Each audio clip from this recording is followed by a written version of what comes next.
it is the moment where I am going to brief you about who is Federico Rampini. Most of you will want me to read his bio, but I think you can Google him if you really want to know about his bio. I will speak to him as a person that I've been admiring when I lived in Italy, and I still admire even today, even though I'm not a journalist. Now, Mr. Rampini, good evening to you. It is my pleasure this evening to introduce you.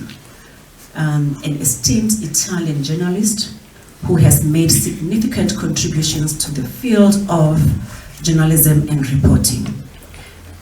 Rampini has established himself as a prominent figure in the world of media.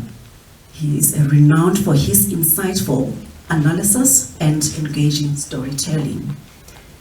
Born and raised in Italy, Federico Rampini developed a passion for journalism at an early age. He embarked on his professional journey by working with some of Italian's most prominent newspapers like Corriere della Sera and La Repubblica, and some of the magazines, honing his skills as a reporter and gaining valuable experience in various areas of journalism. Throughout his career, Federico Rampini has been a prolific writer, having authored several critically acclaimed books that delve into the intricacies of global politics and socio-economic developments. His work has been widely recognized locally, which is Italy, and abroad, specifically the US and Asia.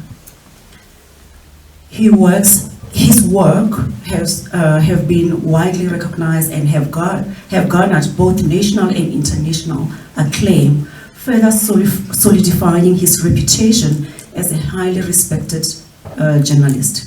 His ability to communicate complex ideas in a clear and accessible manner has made him a sought-after commentator in the media landscape.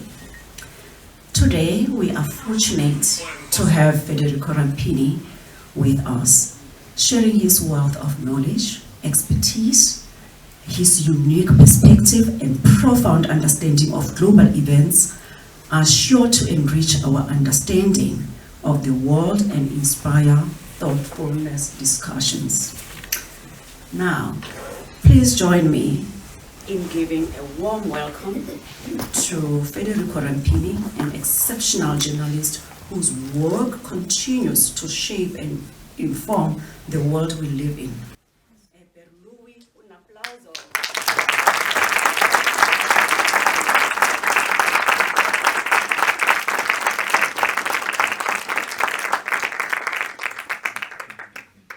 Well, thank you very much, Pepsi, for your kind words, and I'm very grateful to the Deputy Ambassador for her presence here tonight. It's an honor and a privilege for me, and I'm grateful to the Italian South African Chamber of Commerce and the generous sponsors that made this evening possible.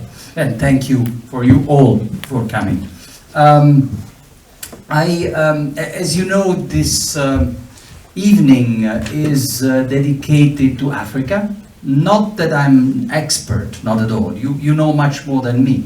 But I will speak on the perceptions. Why there is a new interest for Africa. In both the countries I belong to, the United States and Italy. So let me go back very, very briefly to my bio, just to make it clear what is the perspective I'm speaking. I moved to the United States 23 years ago for professional reasons as a journalist and a writer. Since then I have become a US citizen. I have been for a very long time a White House correspondent, and I followed 3 American presidents, Obama, Trump, Biden. Especially in their travels abroad and international summits. I had also been a China correspondent, but that's another story. So nowadays, with my wife, who's with me tonight, Stefania, we live in New York City, and I am a member there of the Council on Foreign Relations, which is probably the most important geopolitical think tank in the United States. This just to explain that one of my perspective when I'm speaking tonight is from a US point of view. But I still keep my Italian citizenship. In fact, I'm very proud of being Italian, was born Italian, from Italian parents. And I write for the largest Italian daily newspaper, Corriere della Sera. Therefore, my audience is first and foremost Italian, although my books have been translated, but still, my first audience is Italian. So I think I can give you a little bit of both perspectives, the American one and the Italian one. For the United States, the recent focus on Africa, I believe, is related both to the sustainability agenda or green agenda or decarbonization agenda of the Biden administration and to the war in Ukraine. So first, why the sustainability agenda? Because this plays a major part in this government, this US government business. I mean, you look at the main accomplishments of the Biden administration, you have a bill like the Inflation Reduction Act. It's mostly about sustainability, a transition to a lesser carbon print for the US economy. Even part of the infrastructure bill that was approved by the US Congress is about sustainability. And so the United States have had a reckoning or an epiphany that for our transition to a less polluting, less carbonized, or even carbon-free economy, we need a number of technology like batteries for electric cars that are mainly made in China by using and transforming commodities, minerals, metals that come from emerging countries, be it Latin America or very often Africa. Not necessarily South Africa. Cobalt comes mostly from Congo, but anyway, this is a place where many strategic commodities, mineral, metals are sourced originally. And then they are transformed in China. So there's the whole problem of who will control our transition to a less carbonized economy, a greener economy. Huge strategic challenge for America.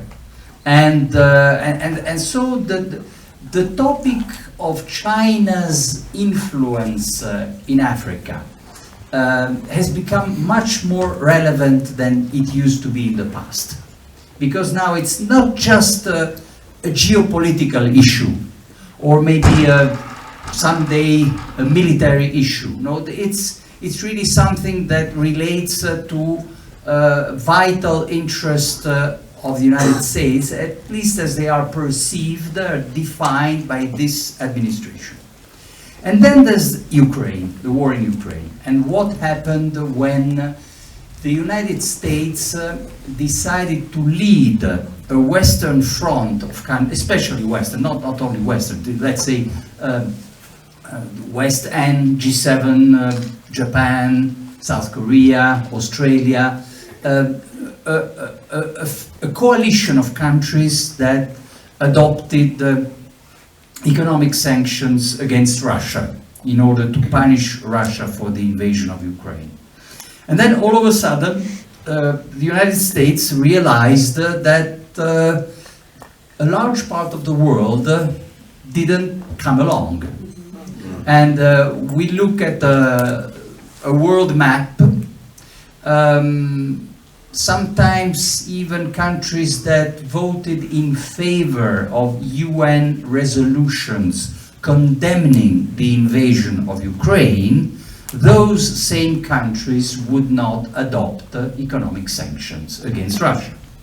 And if you look at that map, you have the idea that Mr. Vladimir Putin, that President Biden defined as a criminal, is not as isolated in the world as it would seem from a Western perspective, or as we would wish him to be, seen from Washington or even from Rome. And the map of the world is very interesting. When you look, let's say we paint color red Russia and its friends, like China, I would say. You paint color blue the United States and their friends. And then, let's say you adopt a white color or gray for all the countries that have decided not to adopt sanctions. You have a majority of the nations in the world that have not really taken sides. If you count the population of these countries, it's really a big majority, because India is among them, and almost the totality of African countries. So we have a problem in Washington, and now we know it. By the way, a very brief historical reference. We can go back to the beginning of the First Cold War, and in the year 1955, in the Indonesian city of Bandung, a movement was inaugurated, that was called the Non-Aligned Movement. It was also dubbed the Third World, which became at that time a synonym of poverty and underdevelopment. But in fact, the definition Third World meant that it was not taking sides. It was not an ally or a friend with the First World, America and other liberal democracies and capitalist countries. It was not taking sides with the Second World, the Soviet Union and its socialist countries allied. It's interesting because we are somehow reliving that story, but in a very different context. Because today, just to mention one big difference, the new Third World is not necessarily a synonym of poverty and underdevelopment. Inside this new Third World, for instance, you have Saudi Arabia, the Emirates, not really poor, no. That's another world we are living in. So let me go back to the US perspective, and I will conclude on this. Since the start of this year, because Washington had to open its eyes to this new reality and geopolitical challenge, you have seen a number of very high officials from Washington visiting Africa, not necessarily South Africa, but the continent. I would name the Secretary of State, Antony Blinken, our Secretary of the Treasury, Janet Yellen, and the Vice President, Kamala Harris. So not necessarily in this order, but they have visited several African countries since the beginning of this year. This kind of high-profile visits by top American officials was not common before in the earlier years. So the big topic seen from the United States is, have we lost the global South?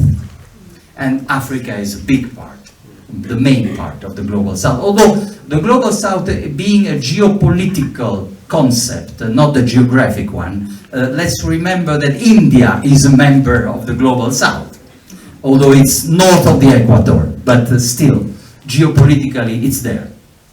Now, let me talk about Italy. The perspective is a bit different from Italy and Europe.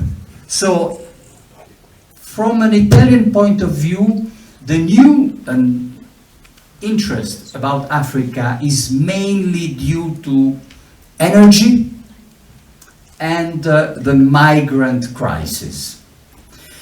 Energy. That's because due to the war in Ukraine and what happened to our economic relations with Russia, so basically we have no more access or very little access to gas and oil from Russia.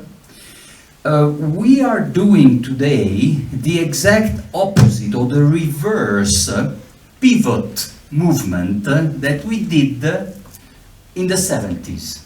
So some of us are almost as old as I am.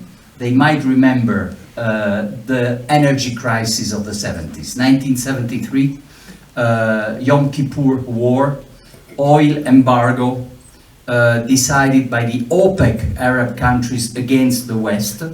And then 79, the second oil shock, which was due to the Iranian Revolution.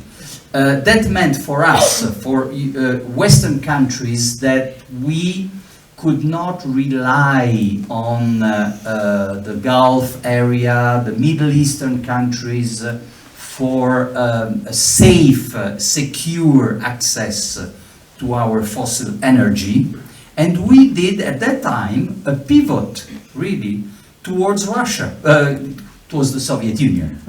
And the Soviet Union was very, very clever, very smart in investing in big infrastructure, very heavy and expensive infrastructure, which became a link, a physical link between us, Europeans, and them. And so we looked at them as the most reliable provider of fossil fuels. That was then. Now we are doing the opposite. All of a sudden we cannot count on Russia anymore. Where are we looking?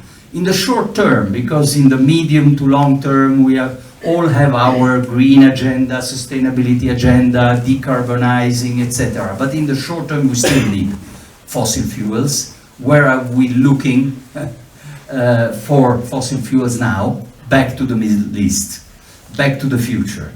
And that's where Northern African countries become all of a sudden very, very relevant, strategic partners.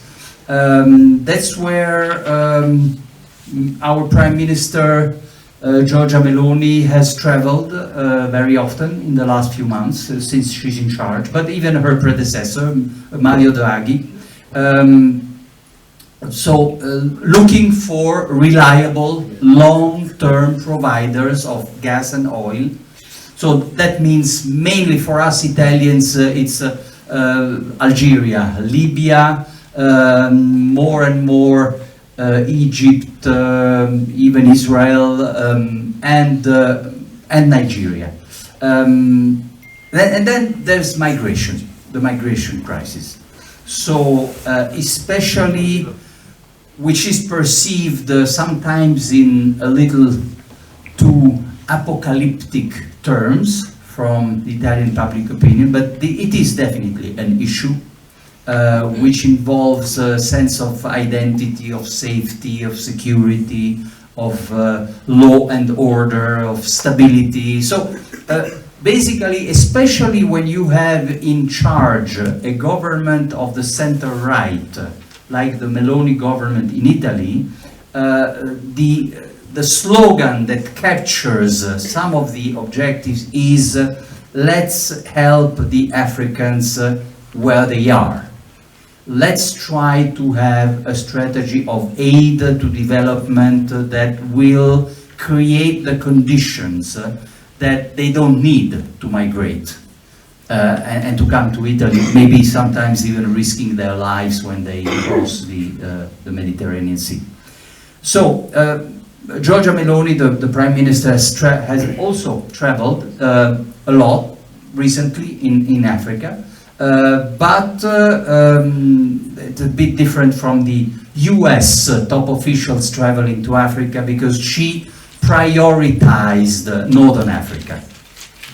Still, we have where Mrs. Meloni couldn't go in the first part of her term, we still have Eni, the big Italian energy company that is present in a lot of other areas that Meloni hasn't visited yet, but like I'm thinking Nigeria, Mozambique. So in Italy too, and in Europe too, there is the topic, the theme, have we lost the global South and especially Africa?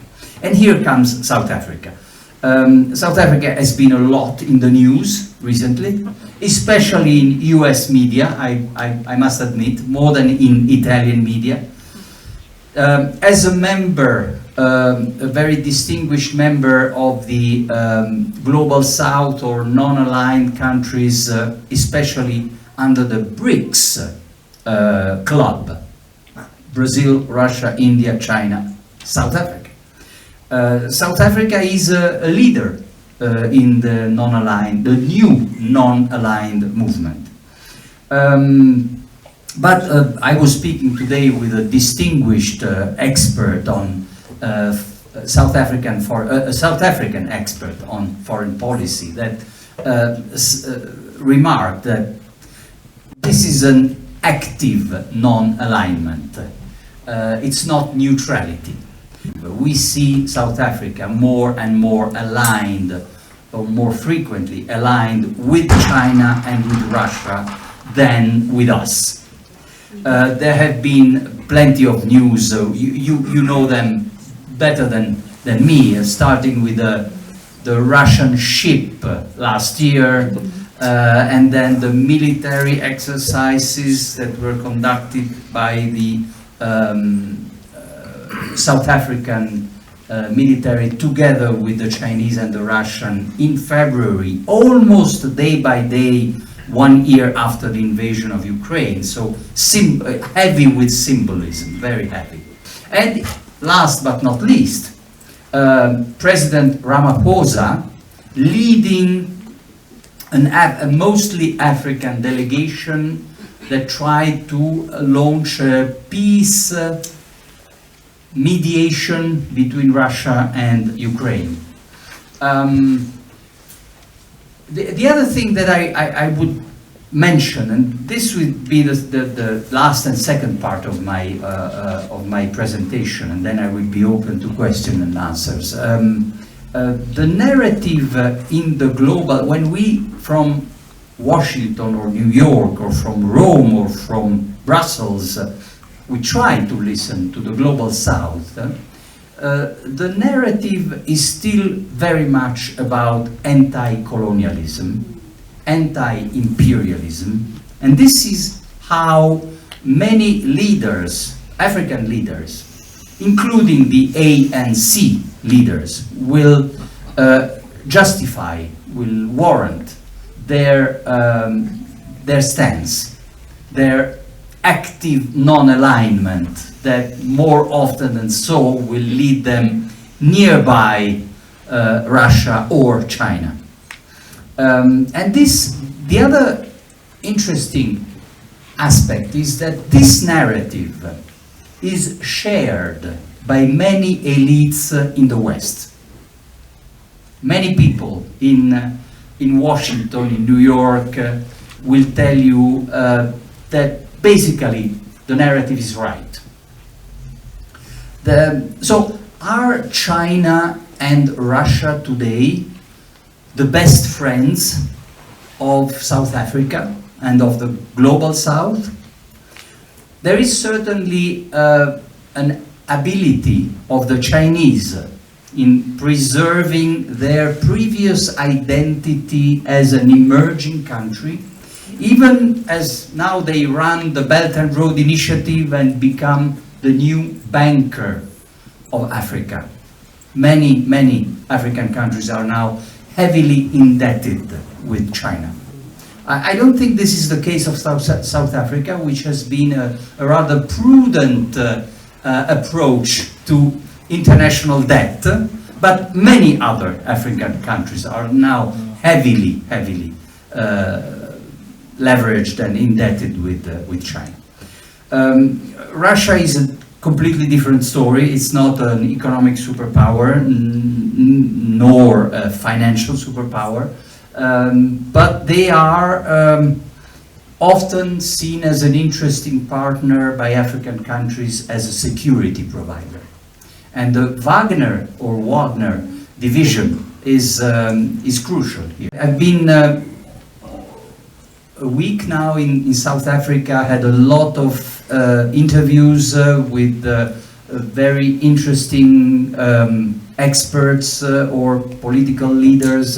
One of these interviews, for me, really very useful, was provided with a critical perspective on South African foreign policy by the former president Motlanthe, who really doesn't condone his successor Ramaphosa's foreign policy.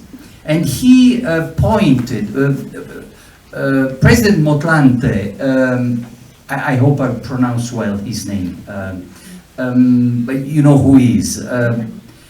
He pointed very rightly that South Africa's main partners, trade partners, investment partners, are number one, European Union. Even more so if you add the UK, former member of the European Union. Number one. Number two, China.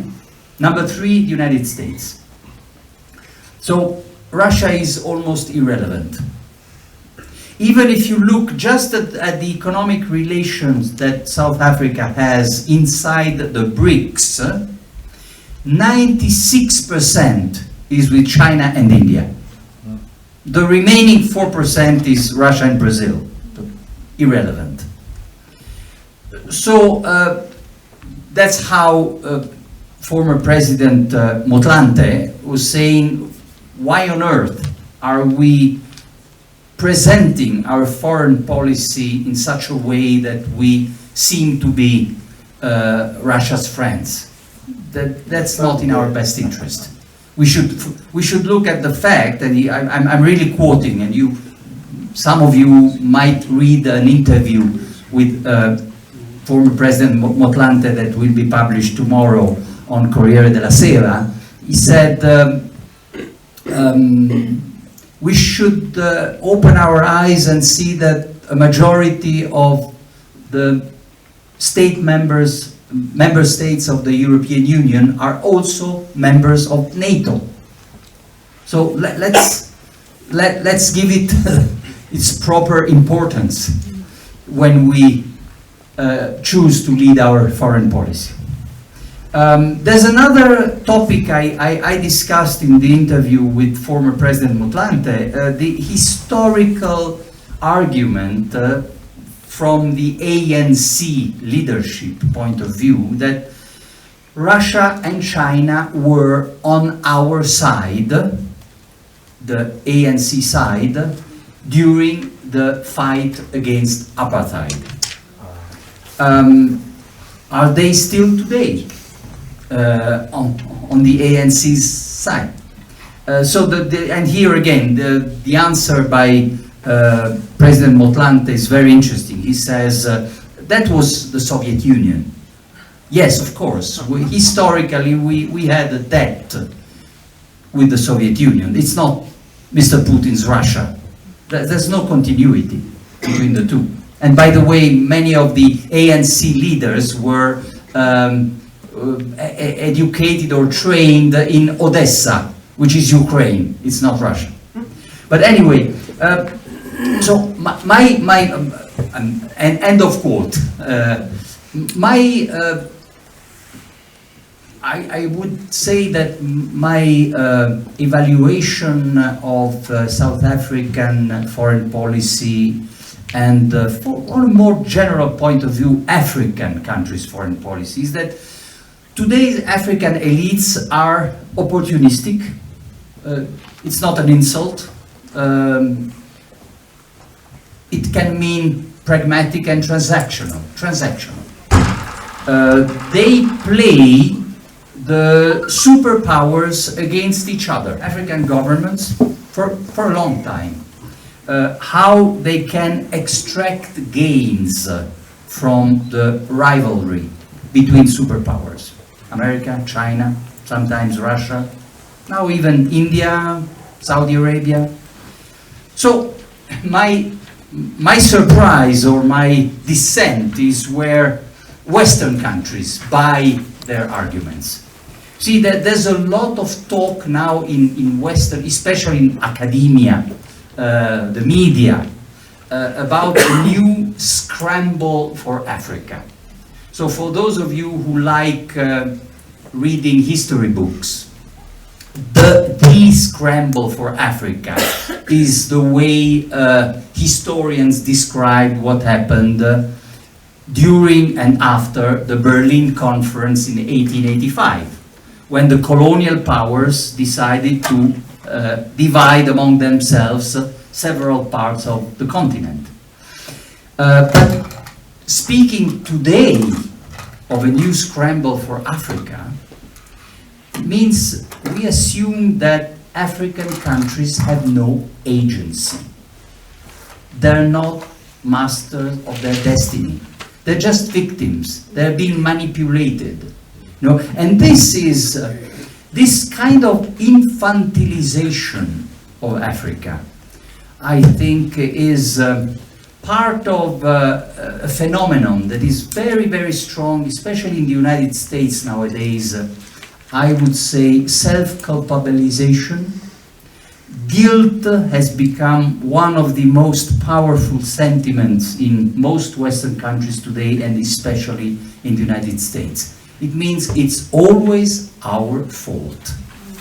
Anything wrong happening on planet Earth, it's about us. Which is, if you think deeply, you look deeply into it, it's another way to delude ourselves that we are still the center of the world. Everything is about us. So I will just add a few remarks on other topics and then we'll start the discussion. There's some issues with our green radical agenda. Some of our environmentalists, and they are influential and powerful even in big institutions like the World Bank, they are saying to African countries, and this concerns very much South Africa, don't do what we did, please leapfrog to a green paradise. Is it possible? Is it realistic? Is it even respectful to tell South Africans that they should give up coal as soon as possible? It's, I think it's another form of arrogance. Then there is the issue of guilt and our foreign direct investments. Multinational companies are under constant accusation in the West. If a multinational company, let's say US-based or European-based, will invest in African country, they will be immediately under surveillance by the media, NGOs, even the judicial power, trying to prove that they are guilty of exploitation, environmental damage, corruption, bribery. So this is a very powerful disincentive. They don't really like to invest in Africa because it's trouble. Chinese companies don't have these kind of problems. They can invest in Africa and do whatever they need to do, or they feel they need to do. They won't have a free press accusing them in Beijing or Shanghai of exploiting African countries or damaging the local environment or neo-colonialism. No, they don't have that problem. So that means that there is not a level playing field. So we can try to compensate for our lack of foreign direct investment by aid, but it will never be enough. Never. Aid cannot replace investment, especially because investment is a way to transfer know-how, technology, management capacity. Aid cannot replace that. Humanitarian aid, it can be very, very useful, but not a replacement. And also you have what the culture of guilt in Western countries will translate into in terms of migration policies. So, for instance, it's very clear in Italy. If you are a progressive, if you are on the left side of the political spectrum, you think that opening the border to migration from Africa is the right thing to do for humanitarian reasons. So you end up with situations where, I remember by the way, a very progressive economist in Britain, Lord Robert Skidelsky, was one of the first to point out that half of the medical doctors trained in Burkina Faso are now working either in British or in American hospitals. Is that how we are being humanitarians? Are we helping Africa because we open our borders to their talented elites and they come to our countries and they are providing precious health services to our people? So in the end, I'm afraid we are doing we meaning both Americans, Italians, Europeans, the West. I'm afraid we are doing our best to make this century the Chinese century in Africa, because we are denying ourselves the means to compete with China. Thank you very much for your attention, and I'm open to your questions.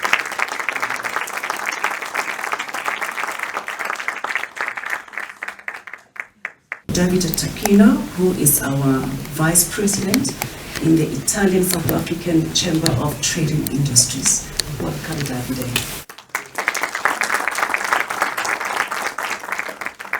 Deputy Head of Mission Silvia Marrara, ladies and gentlemen, good afternoon. First of all, I think we need to say a big thank you to Federico for his very enlightening speech, rich in insights and points of reflection. I believe it really helped to increase our perspective on what is happening worldwide and in Africa. And I also noticed a very high level of energy and attention from the audience. So now let's move to the question and answer session, which I believe will be as engaging as the speech. Please, before asking your question, I would be grateful if you could introduce yourself with your name, your surname, the company or entity you represent. A big thank you for your support.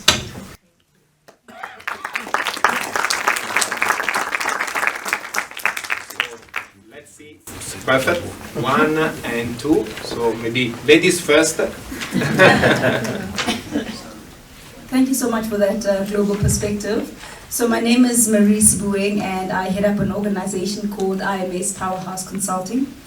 My question was that the perspective you gave was quite polarized, was quite extreme around saying that when the West or the European want to invest in Africa, they're almost demonized, and politicians are on them as well as the various NGOs. I guess my question is that then, what is the balance? Because naturally there's a level of skepticism.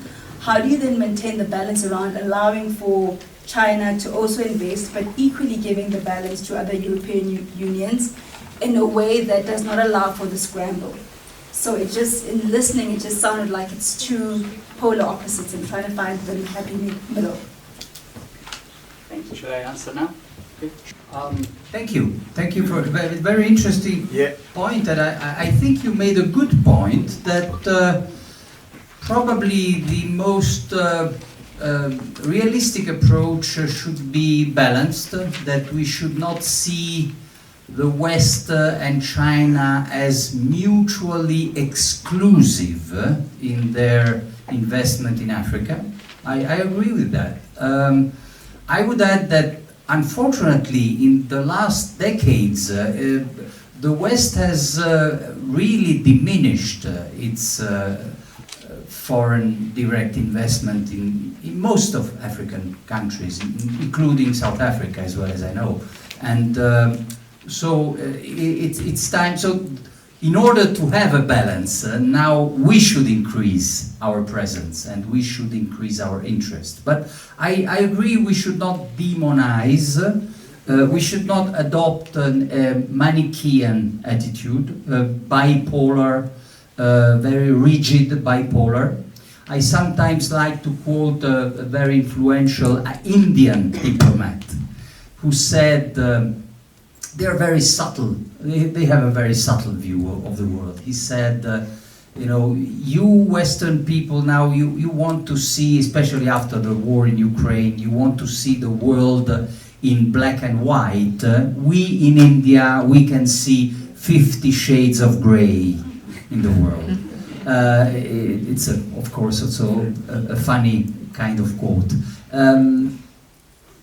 Yes, we should avoid rigid, exclusionary view of our competition with China. And I even think I've written extensively about the China, because I lived for 5 years in China, and I saw the beginning, really, the inception of a very, very far-sighted African strategy in Beijing under the former president Hu Jintao, really the beginning of the millennium. So long before Xi Jinping, and even long before they gave a name at the Belt and Road Initiative. I can see, I wrote extensively on the fact that I can see positive consequences, a positive impact of China in Africa. I don't think we should demonize it, I agree. For instance, you know, the Chinese model is somehow has such a powerful attraction. They were able in 40 years to abandon a completely wrong and catastrophic model, which was Mao's communism, and to transition to a market economy and lift from poverty, from acute misery, almost 1 billion people. And really, so we have to respect their accomplishment. They're unique for the size. I mean, they were preceded and somehow inspired by other Asian miracles. Japan first and foremost, and then you had South Korea, Taiwan, etc., Vietnam more recently. But China is in a category by itself because of the size. So I understand that many African countries are thinking that maybe that could be the recipe. If the Chinese are able to somehow to transplant at least part of the ingredients of their success in this continent, this might really be the beginning of a turning point. Which means, by the way, which means you still have to think of the future of Africa, including the building of a solid manufacturing basis.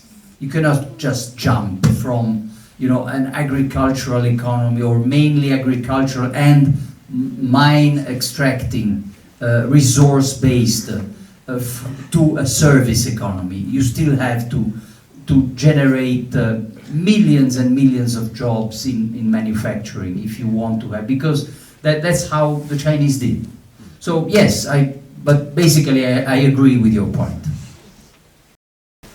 Thank you very much, Federico. Very, very interesting. Leveraging on it, we see a big investment from China and from Chinese industries and companies in Africa, much less from Europe and United States. Only recently, some sectors started cooperating with World Bank, IFC, and these supranational entities. Do you think it's too late for United States and Europe? The short answer is no. No, it's not too late. I don't think that the Chinese by themselves are sufficient. I think there are still so many opportunities, additional opportunities for us. No, I don't think that the Chinese have occupied the whole field. And by the way, the foreign direct investment should be seen mainly as a trigger for local investments. It's not just about foreign direct investment. You need to foster, nurture local entrepreneurships. And I'm sure there are a lot of South African entrepreneurs here among us tonight. So it's not, we should not think of multinationals coming here to crowd out local know-how and local entrepreneurship. For obvious reasons. We have with Thabo Mbeki and a little bit with Kgalema Motlanthe, which was really short of a mandate, where the rand was quite strong, like 8 rand against the euro. And then he went on a complete decline with the successive 2 presidents until now, creating like a trend. Now, if you put this one together with the state of corruption in the country, like many other countries in many other parts of the world, so it's not a blaming game, and the fact of the energy crisis that we have, which is not going to be sorted out anytime soon, and again, we can debate, but I think everybody knows the reason for that. Now, this opens the door of having a very weak country on one side, with a very dangerous, unbalanced relationship with the US, with South Africa threatening to not using the US dollars anymore for transaction, and the US threatening to having sanctions and probably be followed by other Western countries. Doesn't this open the door like a highway for China to come in and just dominate completely the country? Let me just say one thing first. I'm not going to comment about specific issues in South Africa, because that would be very presumptuous from me. I've been spending a few days here, I've met a lot of people, interviewed a lot of people, but I've not become an expert on South Africa. This would be the worst, the worst attitude. Some journalists, they spend a couple of days in a country and they already speak as if they were experts. But you know China well. I know China, yes, indeed. And I would comment on a couple of aspects of your question, which is very, very important. First of all, I don't think, this is a marginal aspect, I don't think that the US will take sanctions against South Africa. There have been talks in Washington about a very mild kind of sanction, assuming, maybe I assume wrongly that it's mild, but that South Africa could be temporarily excluded from the GOA agreement, which of course, yes, might mean lesser access to the US market for instance, for South African exports in the automotive industry, agricultural, maybe too. It's not really sanctions, but it would be just revoking or suspending some preferential treatment to South Africa as a retaliation, yeah, of course.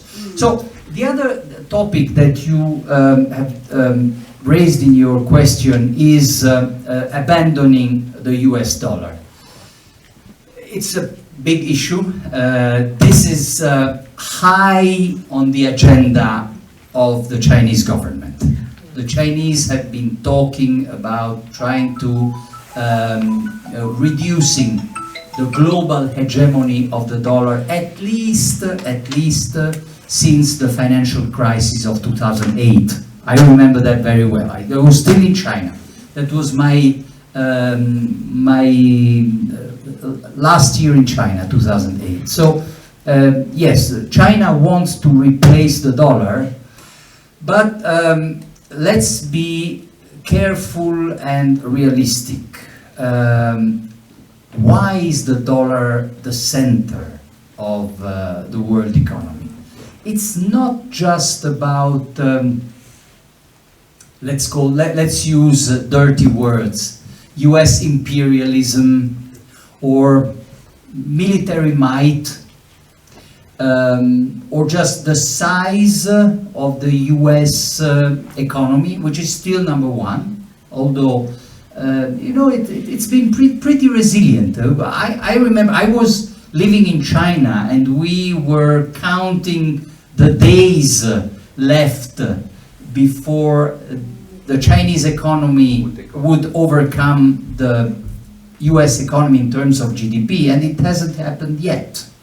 We are still waiting for that to happen. The US, they started with the dominance at the end of World War II. Their GDP was 40% of the world GDP, enormous share, but now it's still 25%. Now, for a country that has only 4% of the world population, it's still a remarkable accomplishment. It tells you something about all the hidden, visible or hidden strength of the US economy. And also, when we speak of the dollar, let's remember that they have, the Americans, or we have, if I use my blue passport, the most liquid financial market in the world. That means safety for all the investors, everyone, everybody, every actor in the world that is using the dollar knows that if they have assets in dollars, it's extremely easy to sell them. And to, the most liquid financial market in the world means it's really easy to get back your cash, okay? And behind this, you have the secret recipe, which is called the rule of law. You have a trouble in the United States, you can go to a US court to have your rights protected as an investor. Now, do you feel as safe if it is a Chinese court that should protect your interest as an investor or as a trader? I don't think so. The Chinese court, the Chinese judicial system basically takes orders from the Chinese Communist Party. You don't feel as safe. So that's why I say you look at the evolution of world trade in terms of currencies used. Of course the dollar is declining because it started from so high, almost a monopoly. They have to decline. But the renminbi is still very, very low. And they have a long way. And I don't think that with their political system, judicial system, as it is now, and it's even been worsening in the last years, in terms of transparency, in terms of rule of law, certainty of law, I think there's a level of arbitrariness that has even worsened in the last year under Xi Jinping. I would like to add to this question India, because recently we noticed that United States are getting closer and closer to India, and maybe it's a strategy to divide the BRICS, maybe not, and is a threat or an opportunity for South Africa and for the BRICS? Very interesting. Yeah, very, very important issue, India. Yes, we had Prime Minister Narendra Modi in Washington, I think it was last week. and it was a triumph. I mean, they really, the Biden administration had the red carpet for him, and they were very, very welcoming. Yes, now the United States is trying their best to make India let's say there are two fields here. One is strategic, military even. The other one is economic.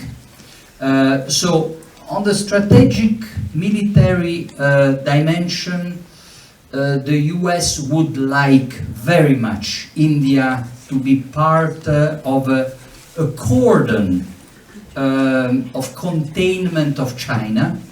And there is this, there are several geometries. You have the Quad or Quad, the quadrilateral of democracies in the Indo-Pacific. That's United States, Japan, Australia, and India. But until now, it's a very loose kind of club. They don't really have a military alliance. And the Indians are very, very cautious about military alliances.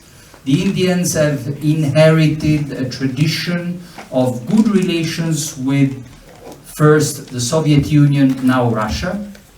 They still, even after Narendra Modi signed new agreements with the United States last week in Washington, India still purchases from Russia, I would say almost 20 times more weaponry than from the United States.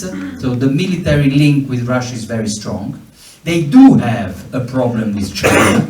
They fought a real war, 1962 in China, and several skirmishes, but sometimes very cruel skirmishes at the border, until very recently with China. So they understand that China is for them a threat, but the India won't go, I think, on a near medium term, won't go into a formal military alliance with the United States. On the economic dimension, it's much more in evolution. You see that the new catchphrase in the United States is friendly shoring or friendshoring. Let's try to reduce our risk with China. Let's try to reduce our dependence on China in our global supply chain. Let's try to move at least some part of our manufacturing capacity abroad from China to friendlier countries like India. India is the biggest one. And there are concrete examples, very specific. Tim Cook, chief executive of Apple, recently visited both China and India, but his strategic aim of Apple now is to transition from a situation where they've been producing 85% of iPhones and iPads in China to a new balance where they want to produce 40% at least in India and or Vietnam. And they're also already investing a lot in India. So, and they were even preceded by, there was a previous example by Samsung, the South Korean company, which did something similar. So India, that's where Narendra Modi is very, very keen of accepting the new friendship and alliance with the United States. India wants to be ready as soon as possible to replace China, or at least to be in competition with China as the other factory of the world. Thank you. Thank you very much. I didn't answer about the opportunities for South Africa. I think there's a lot of opportunities because South Africa has such ancient historical links with India. It is much more interesting to have a multipolar world seen from a South African perspective. Having a multipolar world where you can count on another Asian superpower like India in terms, for instance, of investment opportunities here. I think that this is, it's something that it will be a plus. My name is Mario Bjarkman. I represent and consult for a company called Celcom, which has a renewable energy company called the Green Generation. I'm also in the process of negotiating something at a very high level, political level, in terms of putting certain entities together on the renewable energy side, not for just South Africa, but for Africa as a whole. I think one of the big problems with the reason why China has been able to penetrate and grow the way they have is because America is perceived as a warmonger amongst Africans. America is not a country that in recent decades is perceived as a, if I think of my ancestors when they came here to this country, they came to build, they didn't come to destroy.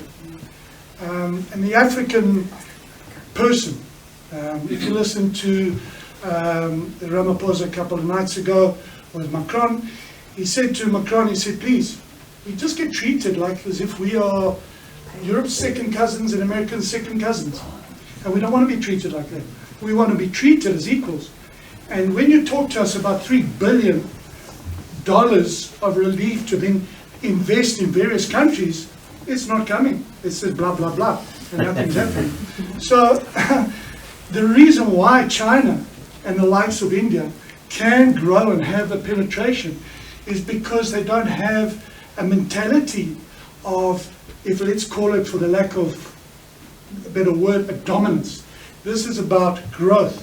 So many, many years ago, a guy by the name of Clem Santa, some of you will know who Clem Santa is.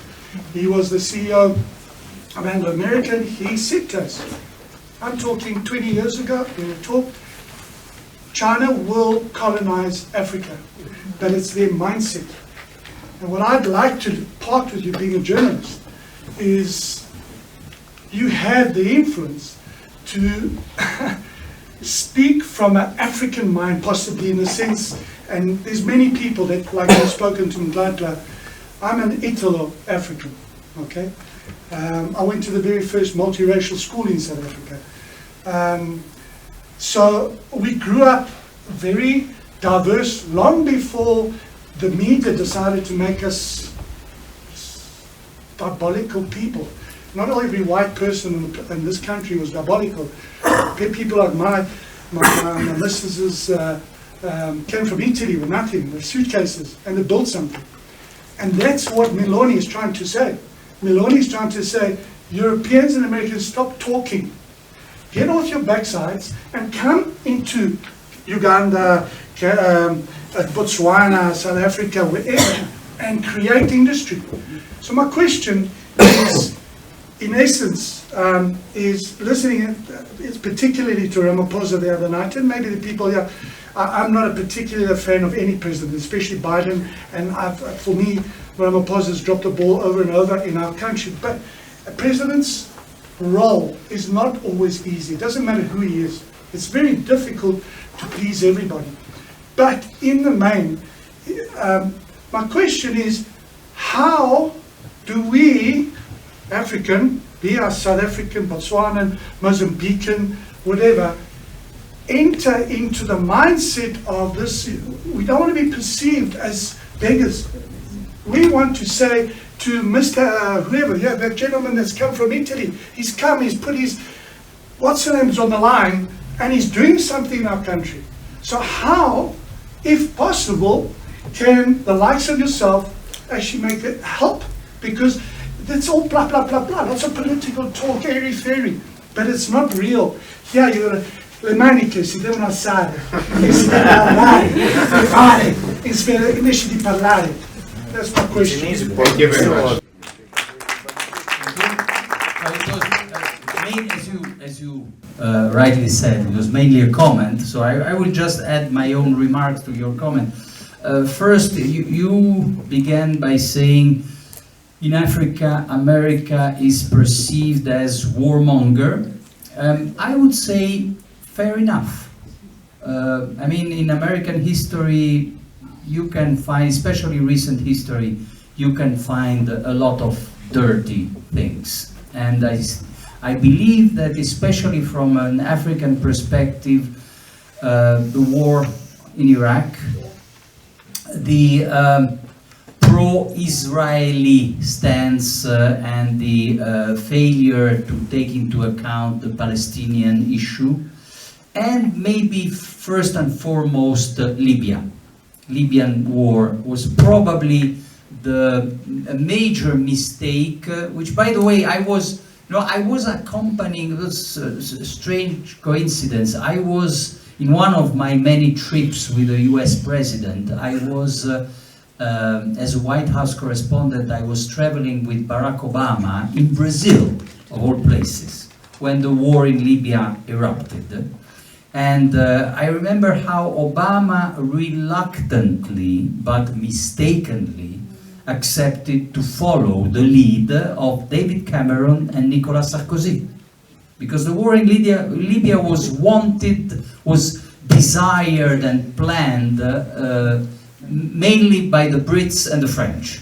And Obama did a terrible mistake, terrible. Because without American logistical support and radar and etc., the Brits and the French by themselves weren't able. So that was a terrible mistake, and it's probably the one that has the maximum weight in the African perception as America as a warmonger. So I say fair enough. Now, I just add that Ukraine, sorry about. no, Ukrainian is different. Sorry, I don't buy that. No, that's Putin propaganda. That's not. It's not. Ukrainian is not a war that has been wanted or manipulated by the United States. Putin has been saying that he wants to. Putin has been proclaiming his objectives since the year 2007. We were naive enough that either we were not listening to Putin or we believed he was not credible. He was very clear, he was adamant. He wanted to rebuild the Soviet Union sphere of influence. So this idea that the Americans want the war in Ukraine, this is bullshit. Okay? Believe me, bullshit. Because on February 24, 2022, Mr. Biden was offering Zelensky an airlift to Zelensky in exile in Warsaw. That's what he was preparing to do. He was giving Ukraine to Putin. And then the Ukrainian people decided otherwise. And what we are seeing now is that there is still agency. There is still a people that would fight for their life, their freedom, their liberty, and their land. And we have to respect them for that. It's not America's war. America was looking at China. Biden's priority on February 24, 2022 was China. He didn't want to be involved in a European war. It's the Ukrainians that forced the hand to the Americans. But anyway, I go back to your remarks. So I accept the warmongering description. I would add, just as a small correction, that whenever America fought unjust wars, and they fought a lot of them, there were antidotes and counterbalances inside the American democracy. I mean, I was living in California in the year 2003, and the streets of San Francisco were full of American citizens protesting against George W. Bush and denouncing George W. Bush as a war criminal. That's America. I mean, we do have, you don't see that in the streets of Moscow. It's not allowed. So that at least you have to take that into account. The other thing is, I just want to correct the perception that China is not an imperialistic power, because this is stupendous Chinese propaganda. It's fantastic how they can be able to persuade their own citizens and the rest of the world that, I'm quoting Xi Jinping, they don't have imperialism in their DNA. Now, it's true if you look at it from an African perspective. They never had African colonies. Big difference with Europeans, of course, yes. But look at the map of China. What is Tibet but a colony? What is Xinjiang but a colony? What is Mongolia, interior Mongolia but a colony? And look at, if you study the history of Vietnam, Korea, they know what being a colony of China means. So it's just that they are very good at propaganda, very good, much better than us. My name is Jackie Greef, and I work with an organization called Project Last Mile. We deliver healthcare through Africa, through some of the hardest to reach places. And we're an initiative of the Global Environment and Technology Foundation, which is in fact Washington-based. We are funded largely by the Global Fund, USAID, amongst others. So my question actually relates to aid, and you made a very interesting comment and observation on the role of aid. I have two questions, and I want to go back to a statement that you made, which I heartily agree with, which is to meet the objective and to satisfy the agenda of these big agents important to us in Africa, that aid is not enough and that investment has to be there as well. Absolutely accepted.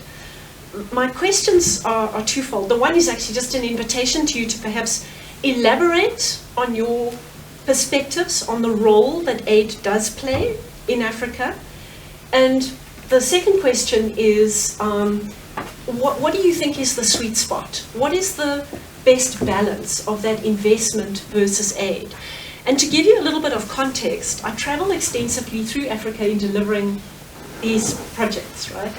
And if I go to Kenya, Nigeria, Cote d'Ivoire, Malawi, the representation that I see from China is very much business-based. You will see them erecting in the middle of apparently nowhere massive warehouses that could be in the middle of Beijing for all accounts. So that is the representation that you see from China. You see zero aid. You see money, you see commerce, you see infrastructure and development. Wherever I travel into these remote spaces, I see almost a flood of incoming aid from Europe. I see resources and vehicles branded from Germany, from Italy, from really all the European nations are represented there, as well as obviously the United States massively. I don't actually see American businesses flourishing in Malawi. And so the balance seems very different for each of those major actors. And I'm really interested to hear, again, I'll repeat the questions. Your perspectives again on the role of aid and that sweet spot of what that balance is between the two. Thank you.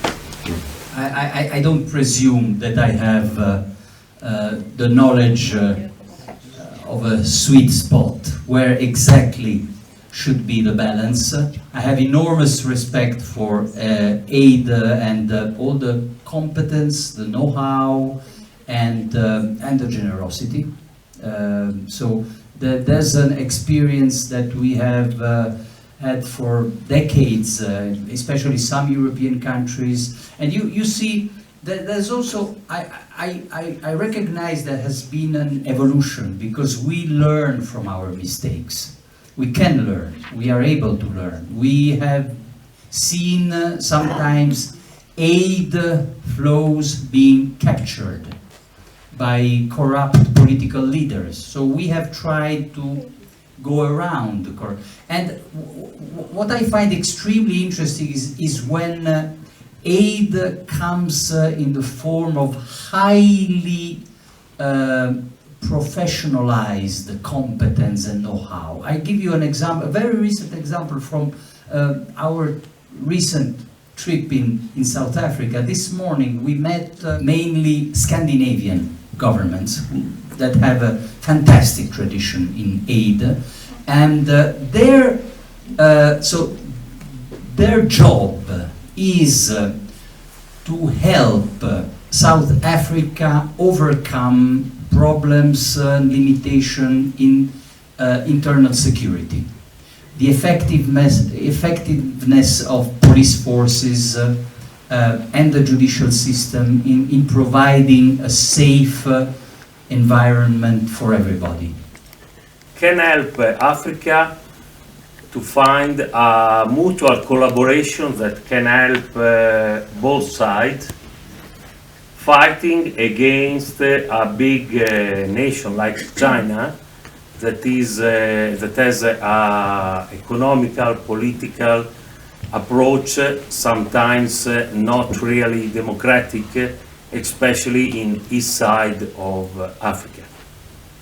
Thank you. Okay, it's a very large question, so I can address only part of it. And by the way, by answering to your question, I may also add a part where I didn't answer to your question on foreign direct investment role. So Italy is a small country, although it's still, as depending on how you count, probably number 8, 9 or 10 in the world in terms of GDP. So it's a small but wealthy. Sometimes we Italians, we forget how wealthy we are. And that can explain why we don't rimbocchiamo la nostra, because we've become a wealthy country. So you hear, when you are in Italy, you hear the Italians complaining a lot, and you know, like as if they were a poor country, but we are a wealthy country, and that's one of the reasons why maybe we don't have the same spirit, the same grit that our ancestors had when they emigrated. But still, so we are part of a very large group, which is the European Union, and that is extremely important, because as a single country, Italy cannot compete with China, but the European Union can. We definitely can. And the proof is the numbers that I quoted. We are, as European Union, #1 trade partner of South Africa, larger than China. We are stronger than China here, in this moment. So that's how we should play our cards, as members of a European Union that, by the way, has gained also respect as a rule-based union of countries. It was the inspiration for the African Union. That's something that has to be taken into consideration. And I really think that the message I will try to convey to Italy, we must invest more in Africa, and including South Africa. I think this is the message that Prime Minister Giorgia Meloni wants to convey with the so-called Piano Mattei. For the time being, it's still just a slogan. The contents will be defined, I think, in the next months. Mattei was, some of you will know, was the chief executive and the builder, the founder of Eni, our largest energy company. He was a maverick. He was someone who was able to challenge American multinationals in North Africa and in the Middle East. He was really a competitor. Some would say he was assassinated, but those are speculations and conspiracy theories. I don't know about that. But anyway, he was a very courageous and innovative man in the 50s and in the 60s. And so when Giorgia Meloni, the Prime Minister, says Italy will launch a Piano Mattei, means it will be a plan of a new foreign policy of Italy towards Africa, including a new drive for investments in Africa. So I think that's, but let me add, this might be a conclusion where I getto la palla a voi. I'm throwing the ball to you. South Africa has a problem of local business unfriendly environment, or this is how it is perceived in many other parts of the world. I was talking even to some, I won't name names, but even some important Italian investors who are here. They believe in South Africa because they are in South Africa. They're doing business here. They're putting their money where their mouth is. But they say that there are so many obstacles. And that there was recently, really yesterday, we had lunch with my wife and a very important Italian businessman here. He was comparing minimum wage by law in South Africa with India and Brazil. And South Africa minimum wage is higher. Doesn't really make any sense when you look at what India is offering and even Brazil is offering in terms of competitiveness. So we must, in order to find a new, and the Piano Mattei spirit, in order to find a new common ground, everybody has to do their homework. And there is also some homework to be done here in order to make South Africa a more welcoming and friendly environment for foreign businesses. Good evening, my name is Nikola Juricic. I'm in the construction industry. What if, and I said with a big if, there is a government, a new administration in America end of next year, meaning if Biden or the Democrats don't win and we get a Republican, I'm not saying which candidate from the Republican Party in power, will it have a negative effect on the AGOA agreement with South Africa?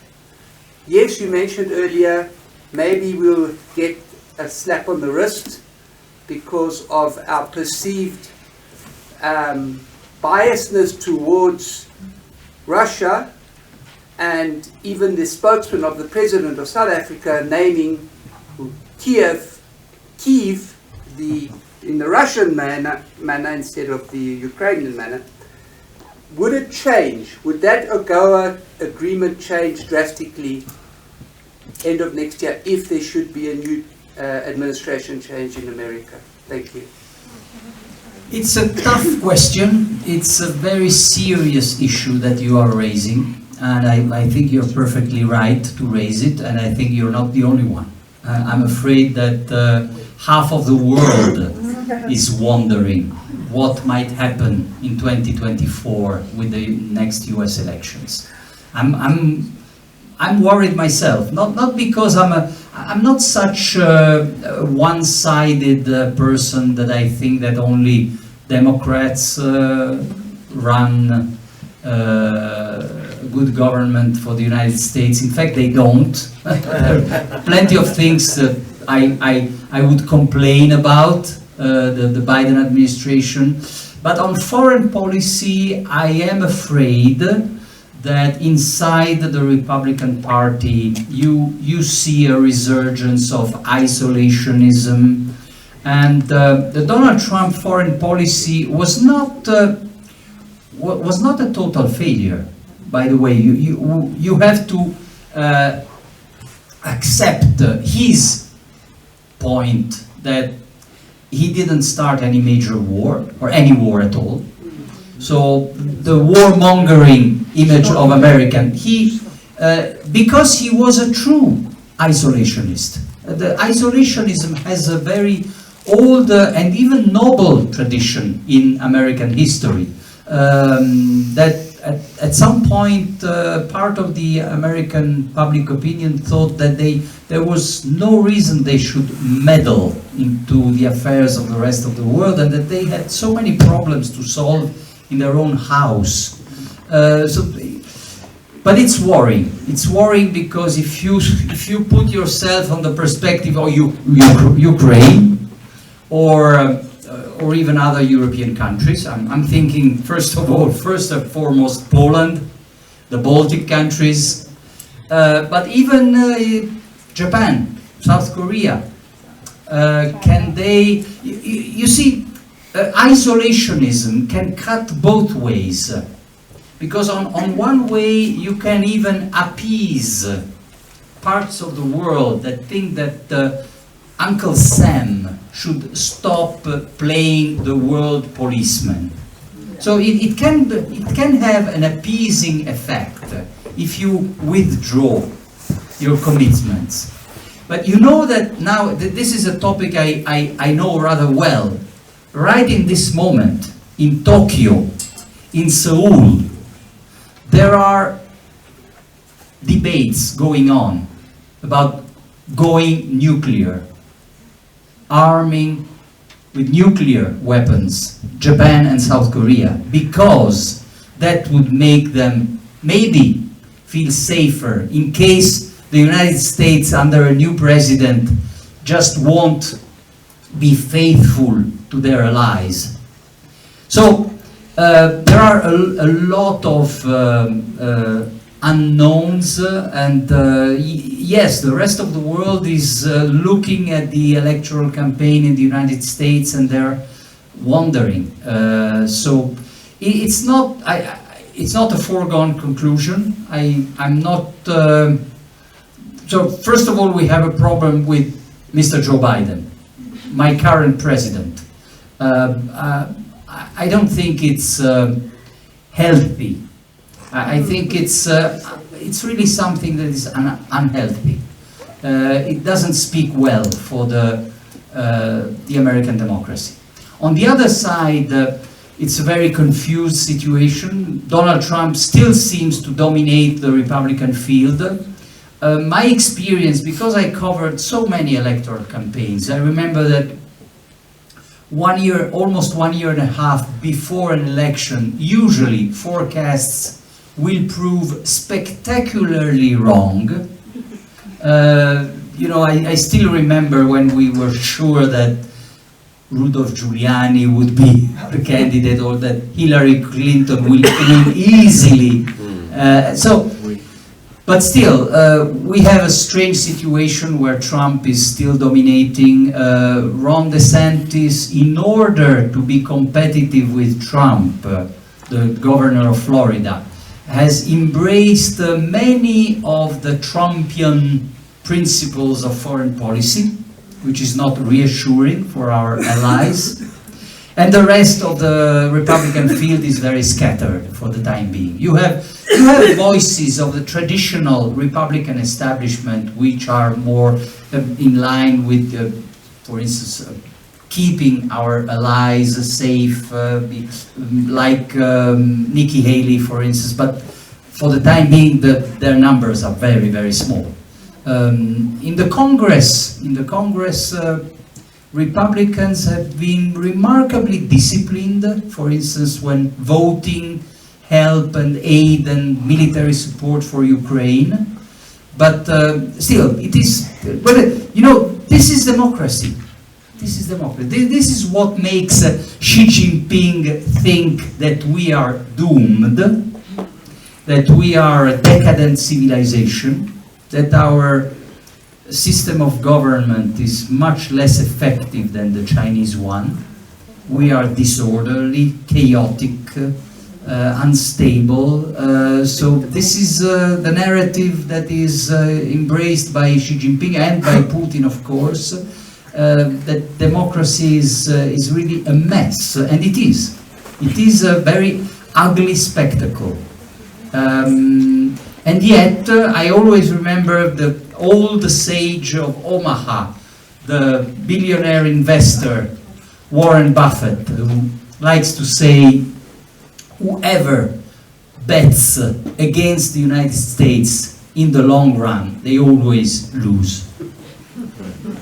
And it's been true for 250 years. I mean, you look, you know, when we say democracy is very unstable, at the same time, look at how long the American democracy has survived, it was created really in the year 1787. So you count. Now, since then, how many times Russia and China saw their regimes collapse? Several times.